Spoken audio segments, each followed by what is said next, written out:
सबसे पहले तो मैं आपको एक कविता सुना रहा हूँ। अच्छा, पसंद है एक दो और सुनाऊंगा, और नहीं आई तो जब तक पसंद नहीं आएगी तब तक सुनाऊंगा।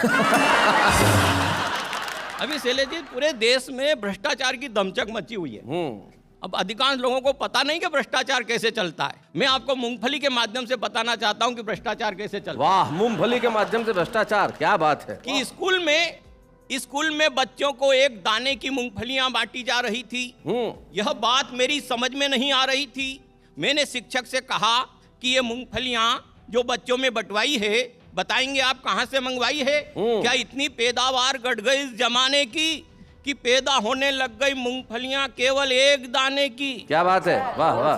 तब शिक्षक ने मेरे प्रश्न का किया समाधान और कहा, श्रीमान कैसे बताऊं आपको इस देश में बढ़ते हुए पाप को कि ये मूंगफली जब केंद्र से चली तो पूरे 4 दाने की थी। क्या बात है, बहुत अच्छे, बहुत बढ़िया। ये मूंगफली जब केंद्र से चली तो पूरे 4 दाने की थी। वह तो इसका एक दाना हमारे बड़े साहब खा गए, दूसरा दाना छोटे साहब पचा गए। जब 2 दाने 2 अफसर की दाढ़ में अटक गए तो मौका पाकर तीसरा दाना हेडमास्टर साहब गटक गए। बहुत अच्छे, बहुत बढ़िया, बहुत बढ़िया। तो इस तरह की व्यवस्था चल रही आज देश में सरकारी खजाने की। ऊपर से मूंगफलियां तो आती है पूरे 4 दाने की, मगर भ्रष्टाचार की आंधी में बह जाती है।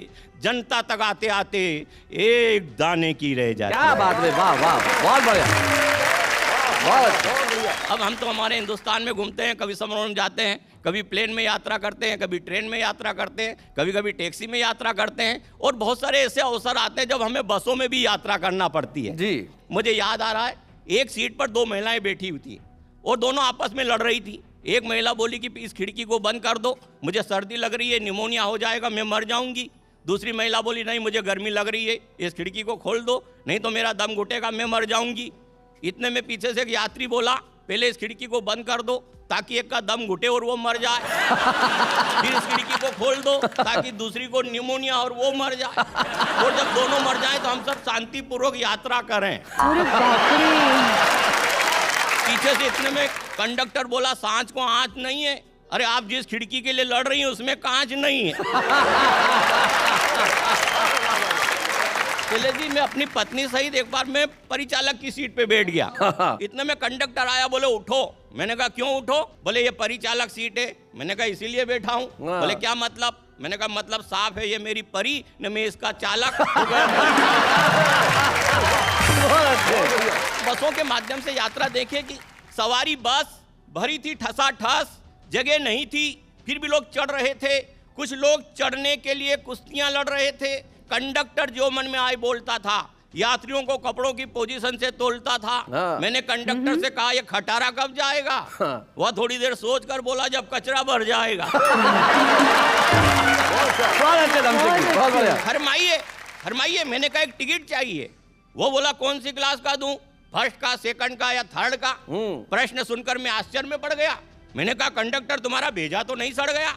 अरे बड़ा विचित्र सवाल है, ये सवारी बस है या कि सिनेमा हॉल है? वो बोला 3-5 मत कीजिए, लेना हो तो टिकट लीजिए, अन्यथा जाइए, चलते फिरते नजर आइए। मैंने कहा प्लीज इतना तो समझाइए, फर्स्ट, सेकंड व थर्ड में तकरीबन कितने रुपयों का अंतर आएगा? वो बोला अंतर इस प्रकार आएगा, जो फर्स्ट क्लास का टिकट खरीदेगा वो सीट पर अड़ा रहेगा, जो सेकंड क्लास का टिकट खरीदेगा वो खड़ा रहेगा, और जो थर्ड क्लास का टिकट पाएगा बस खराब होने पर धक्का लगाएगा। इतने में कंडक्टर ने घंटी बजाई, ड्राइवर बोला कर भला सो हो भला, और इसी उच्चारण के साथ मध्य प्रदेश का आर्यभट्ट चला। मध्य प्रदेश का आर्यभट्ट, बहुत बढ़िया, क्या बात है, बहुत अच्छे। बस चली, धक्का आया, मैं पास खड़ी एक महिला से टकराया, भबक कर बोली, ओ सूरदास दिखाई नहीं देता, सब पता चल जाएगा जब एक ही घूंसे में चौकटे का डिजाइन बदल जाएगा। उसकी बात सुनकर मेरे मन में क्रोध के भाव जगे। फिर सोचा इस महिला के कौन मुंह लगे। उसके साथ वाले सज्जन से कहा, बाबूजी अपनी बीबी जी को समझाइए, बिला वजह डांट रही है, ऊपर से भेजा चाट रही है। सज्जन भंग के नशे में थे, तुनक कर बोले, होश में तो हो मिस्टर, बीबी होगी तुम्हारी, मेरी तो है सिस्टर।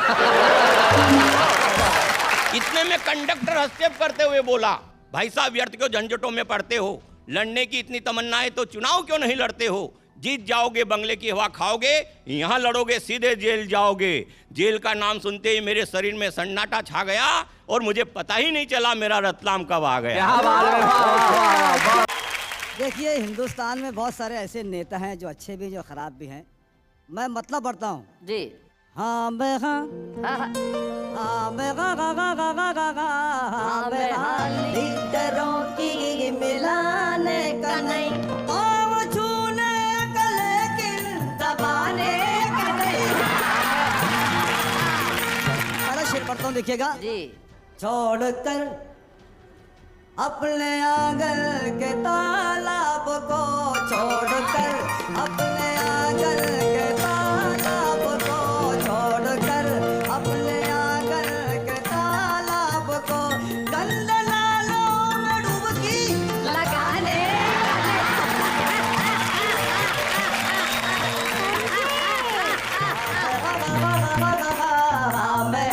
लीडरों की मिलाने का नहीं। शैलेश जी, जी। ये शेर बहुत खास आमद करें जी सर। कि एक नेता एक नेता एक नेता ने मुझको दिया मशवरा, एक नेता ने मुझको दिया मशवरा, एक नेता ने मुझको दिया मशवरा, वादा करने का लेकिन निभाने का नहीं। लीडरों की मिलाने का नहीं।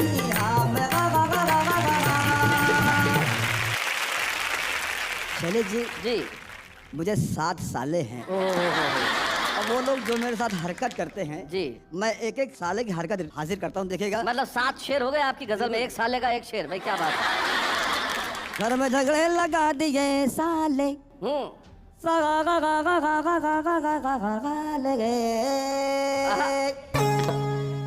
घर में झगड़े लगा दिए साले, अरे मेरी पुंगी बजा दिए साले।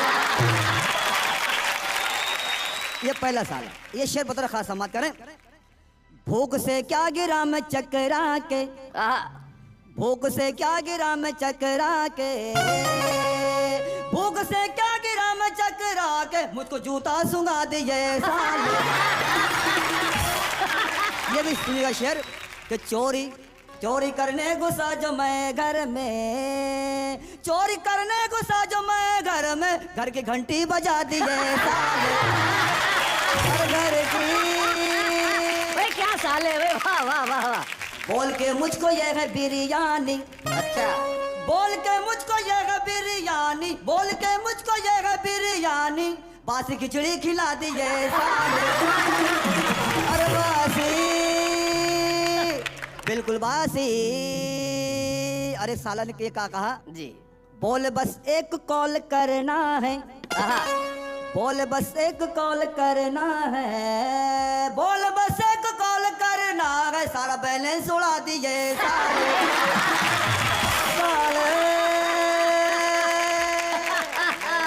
बहुत अच्छे, मजा आ गया। ये शेर बहुत खास देखेगा। जी जी जी। मैं तो इंसान बनने वाला था, मैं तो इंसान बनने वाला था, मुझको नेता बना दिए साले।